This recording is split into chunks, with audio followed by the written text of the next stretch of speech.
Hope you all doing great. So आज की जो वीडियो है हमारी बहुत ही ज़्यादा इंटरेस्टिंग होने वाली है, क्योंकि ये जो वीडियो है ये होगी कंप्यूटर अवेयरनेस पे, एंड इसके अंडर हम डील करेंगे इंपॉर्टेंट क्वेश्चन से related which is related to the computers and information technology.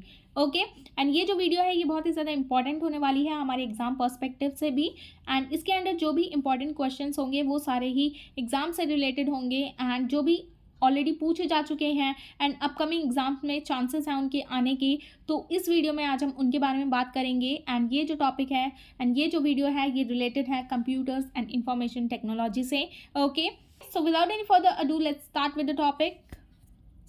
So first question is in which year WhatsApp was acquired by Facebook. तो कौन से साल में जो फेसबुक है उन्होंने व्हाट्सएप को ख़रीदा था, फेसबुक कंपनी ने व्हाट्सएप को ख़रीदा था, तो वो ख़रीदा था इन द ईयर 2014 में। एंड ये जो फेसबुक ने व्हाट्सएप को एक्वायर्ड किया था वो किया था for approximately $19.3 billion. Okay, and ये जो डेटा है ये मैं पहले ही बता दूं, ये कहीं भी फ्लक्चुएट होता हुआ नज़र आएगा आपको। कहीं पे भी आप सर्च करेंगे तो कहीं पे $16 दिखेगा, कहीं पे $19 दिखेगा।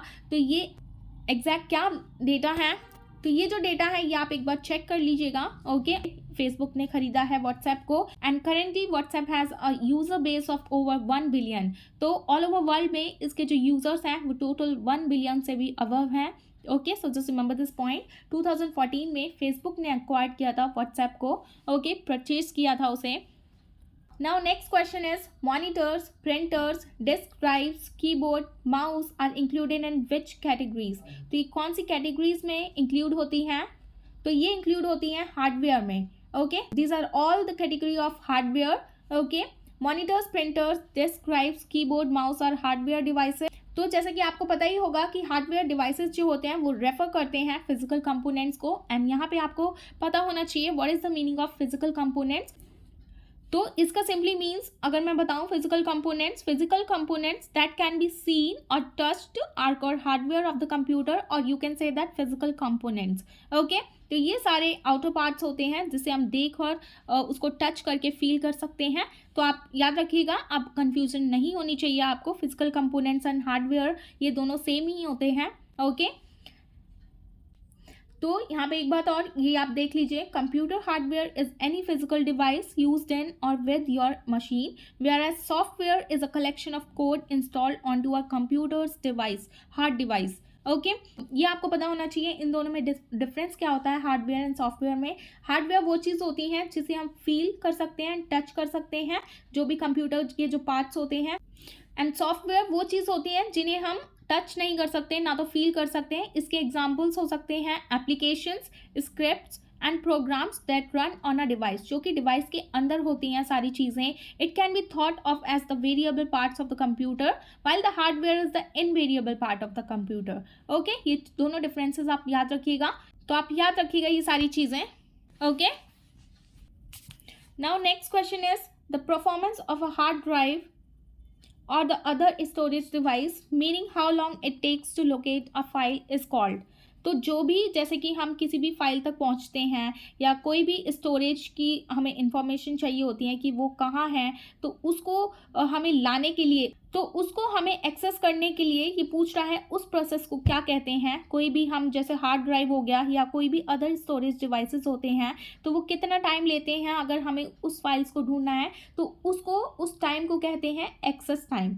एंड ये जो टाइम है एक्सेस टाइम, और you can say that hard disk access time. तो ये जो टोटल टाइम होता है between the initiation of a particular request for data and receipt of the first bit of that data.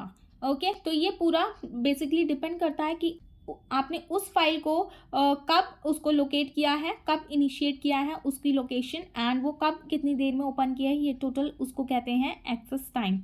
Okay, तो इसका answer होगा access time. Now next question is when was the first version of Windows released. तो जो first version था window का वो कब release किया गया था, वो किया गया था इन द ईयर 1985 में। विंडो 1 थी वो, which was release in November 1985, and the development of the window was spearheaded by the Microsoft founder Bill Gates. तो आपसे अगर पूछा जाए किसने विंडो को इस्टेब्लिश किया था, तो ये फर्स्ट इस्टेब्लिश किया था bye the Microsoft founder Bill gets के जरिए, एंड ये इसका जो फर्स्ट वर्जन था विंडो 1 वो रिलीज की गई थी 1985 में। Okay, so just remember this point. Now next question is VRAM is use for access of. तो VRAM simply stands for video and graphics. तो यहाँ से आप V से आप समझ सकते हैं वीडियो एंड ग्राफिक्स के लिए ये एक्सेस करने के लिए होता है। VRAM is also known as the video RAM. Okay, it is a dual ported variant of dynamic RAM. VRAM is basically RAM integrated in a card for using it for storing graphical textures, 3D models temporarily, and it is used for video access and graphics. तो mainly ये video को access करने के लिए होता है। आप जो भी उसमें 3D मॉडल्स बनाते हैं, कोई भी ग्राफिक्स टेक्सचर्स वगैरह करते हैं उससे रिलेटेड, तो ये सारी चीज़ें आप किस में एक्सेस कर सकते हैं, वो कर सकते हैं VRAM में, which is mainly for video and graphics.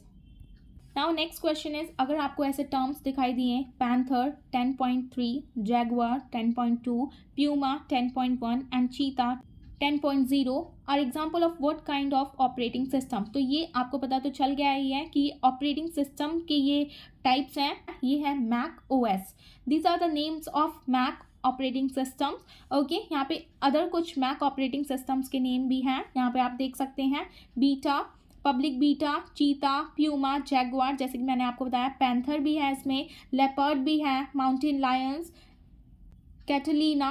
तो ये सारे जो हैं, ये सारे नेम्स जो हैं ये मैक ऑपरेटिंग सिस्टम्स के हैं। अगर आपसे कोई भी इसमें से नेम्स दे के पूछे जाए एंड पूछा जाए कि ये कौन से एग्जांपल्स हैं of what kind of operating systems के, तो ये होगा Mac OS। Okay, so just remember this point. Now next question is dynamic ad hoc wireless network which abbreviated as DAWN, DAWN, which usually comes under dash।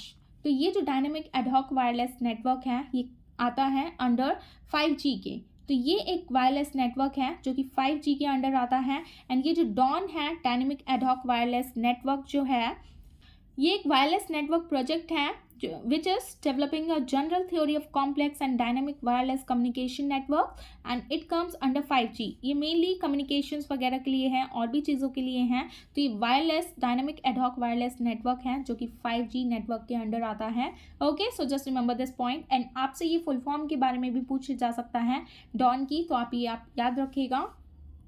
Now next question is which is the world's first electronic stored program computer. तो वो होगा Manchester baby.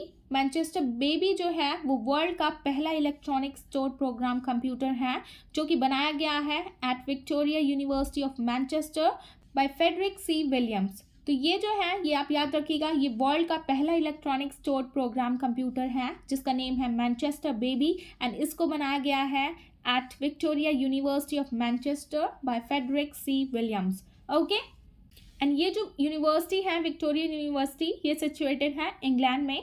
Okay, now next question is what is the name given to the illegal copy of software. अगर कोई भी illegal copy होगी किसी भी software की, जैसे कि मैंने आपको बताया है, software which simply refer to the applications, script and programs that run on a device. अगर उसकी कोई भी इलीगल कॉपी करता है तो उसको क्या नेम दिया जाएगा, उसको दिया जाएगा बूटलेग।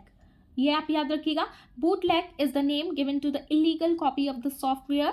ठीक है, तो ये इलीगल कॉपी कही जाएगी that was not purchased from the developer or retail store. तो ये जो वहाँ के स्टोर ने अगर ये परचेज नहीं की होगी इस कोई भी सॉफ्टवेयर को, तो उसको बोला जाएगा illegal copy and it is synonymous with piracy and there are many laws which prohibit and restrict the sale of the bootleg software. तो इसके अगेंस्ट कई स्ट्रिक्ट एक्शंस लिए जा सकते हैं। अगर किसी ने ऐसा कुछ काम किया तो वो इलीगल माना जाएगा। Okay, so just remember this point. Now this is going to be our last slide. Our question is, who is known as the father of DBMS, which stands for Database Management System? तो इनका name होगा Edgar F. Codd. He is known as the father of DBMS. E.F. Codd इनका name होगा। ठीक है, doctor E.F. Codd is also known to the world as the father of the database management system. DBMS एक software है which is use to manage databases and इन्होंने E.F. Code ने प्रोपाउंड किए हैं टोटल 12 रूल्स जो कि इनफैक्ट हैं 13 in number and these rules are numbered from 0 to 12। Okay, तो आप ये चीज़ याद रखिएगा, इन्होंने 12 रूल्स दिए हैं बट इनफैक्ट अगर देखा जाए टोटल 13 इन नंबर हैं, बट ये माने जाते हैं 0 to 12 नंबर से। ओके, एंड DBMS एक सॉफ्टवेयर है which is use to manage the databases. तो उनके जो फादर हैं DBMS के वो होंगे Edgar F. Codd. Okay, so just remember all these points related to all these questions. अगर आपको ये वीडियो इस टॉपिक पर पसंद आई है एंड आपको इससे रिलेटेड और भी क्वेश्चंस पे वीडियो चाहिए, उसके लिए पहले आपको बताना होगा कि ये वीडियो आपको अच्छी लगी है या नहीं। ओके, तभी मैं दूसरी वीडियो लाऊंगी, नहीं तो नहीं लाऊंगी। तो ये चीज़ें आप याद रखिएगा। ओके, तो ये वीडियो भी बहुत ही ज़्यादा इंपॉर्टेंट हो जाती है हमारे एग्जाम पर्सपेक्टिव से भी, एंड कंप्यूटर अवेयरनेस पे भी बहुत सारे क्वेश्चंस पूछे जाते हैं, ऐसे कई सारे फ्रिक्वेंटली आस्क्ड क्वेश्चन होते हैं। Okay, so just remember all these questions.